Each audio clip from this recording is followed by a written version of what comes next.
Black Delivery Girl solves the problem that 20 engineers failed to solve. If you're so smart, solve it now. They were in shock.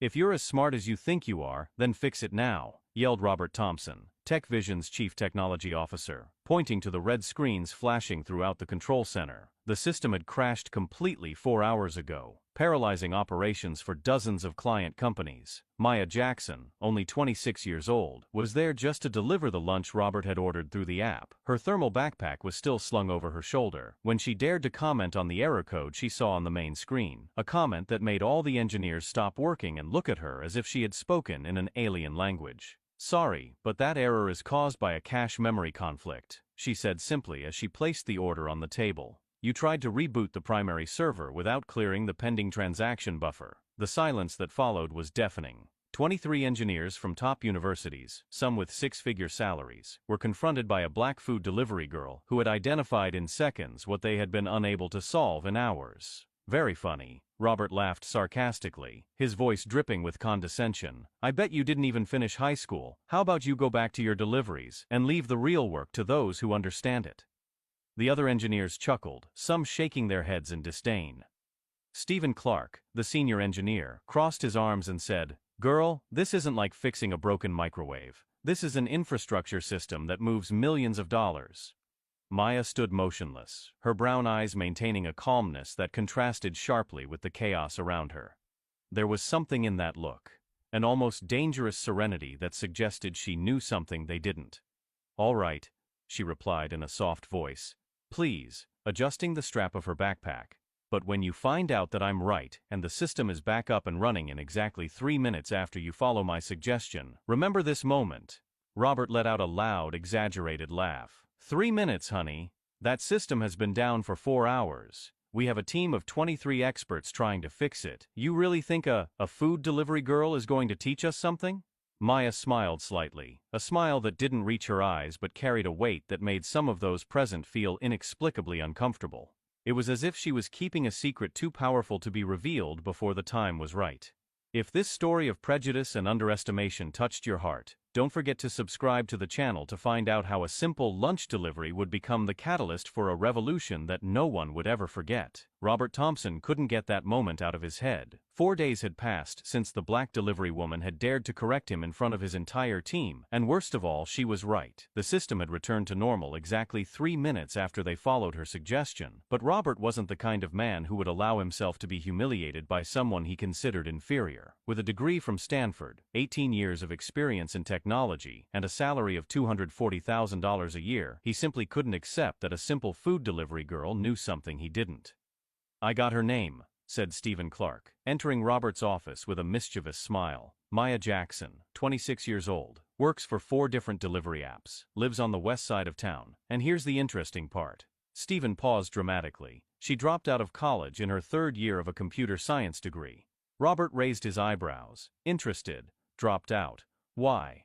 "Apparently," Stephen continued, "she couldn't pay her tuition, low-income family, unable to afford her education, typical case of someone who dreams too big and doesn't have the structure to support her dreams." What Robert didn't know was that Maya had been forced to drop out of college not because of a lack of ability, but because of a family tragedy. Her mother had been diagnosed with cancer in her 3rd year of college, and Maya had to choose between continuing her studies or working to pay for medical treatment.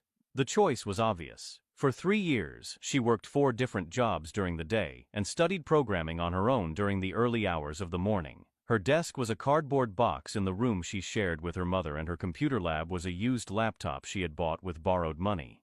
"You know what bothers me?" Robert continued, turning his chair to look out the 28th floor window. "People like her think they can come into our world and talk to us as equals. She doesn't understand that there's a hierarchy, a natural order of things." Stephen laughed, sharing the same mindset. "Exactly. I bet she memorized a few lines of code on the internet and now thinks she's an expert. Beginner's luck, nothing more." What they didn't know was that Maya had developed on her own at home a route optimization system for delivery drivers that was more efficient than anything TechVision had created. She had turned her need to survive into a learning opportunity, creating algorithms that maximized her earnings and minimized her work time. The following Friday, Robert decided it was time to put the cocky delivery girl in her place. He called every delivery app in the city and used his influence as a corporate customer to make a special request. He wanted Maya Jackson banned from making deliveries to TechVision, allegations of inappropriate behavior and disrespect toward customers. He lied to the supervisors. As the chief technology officer of one of the largest companies in the city, I cannot allow disrespectful employees to continue providing services here. In less than 36 hours, Maya received 4 notifications. Her account had been suspended on the 4 apps she used for work. No detailed explanation, no right to defend herself, no source of income. Sitting in her kitchen, staring at her mother's medical bills piled on the table, Maya felt a mixture of anger and determination she hadn't experienced in a long time. Her hands trembled slightly as she reread the suspension messages, but it wasn't fear that caused the tremor. "Sweetheart, what's wrong?" asked her mother Rebecca, entering the kitchen with difficulty, still recovering from her latest chemotherapy session. "Nothing. Mom, just a problem at work. I'll take care of it." Maya hugged Rebecca gently, feeling the fragility of the body that had fought so hard to stay alive. "I'll fix everything." That night, Maya turned on her old laptop and started doing something she hadn't done in a long time. She started coding. But this time, it wasn't to optimize delivery routes or solve simple logic problems. This time she was building something much more ambitious. Every line of code she wrote was fueled by years of humiliation, of looks of contempt, of doors slammed in her face. Robert Thompson had just awakened something in her that he could never have imagined, the silent fury of someone who had been underestimated her entire life and had finally decided to prove her worth. For a moment when she read the suspension messages, Maya had hung her head and felt the familiar weight of injustice, but anyone who knew her true story would have known that she was just gathering strength, like a storm that forms silently before unleashing its full power. Maya spent the next 3 weeks living a double reality. During the day, she desperately searched for new jobs, cleaning, waitressing, anything that would pay her mother's medical bills. At night, she transformed into someone completely different, a determined programmer building something that would change everything. What Robert Thompson didn't know was that his attempt to destroy Maya's life had created the perfect fuel for something much bigger. Every no she received in job interviews, every pitying look from employers, every unpaid bill became another line of code in the system she was developing. "Honey, you've hardly slept," Rebecca said, watching Maya typing frantically at 4 a.m. "What project is that?" "Something that will change our lives, Mom, trust me." At TechVision, Robert was celebrating his victory over the inconvenient delivery girl during a meeting with his team. He couldn't resist telling the story, as if it were a funny anecdote. "Remember that girl who dared to correct us 2 weeks ago?" Robert laughed, leaning on the conference table. "Well, let's just say she won't be bothering us anymore. I used my contacts to make sure she's blacklisted from every delivery app in the city." Stephen Clark roared with laughter. "Perfect. She needs to learn that there's a natural hierarchy. People like us don't take insults from people like her." What they didn't know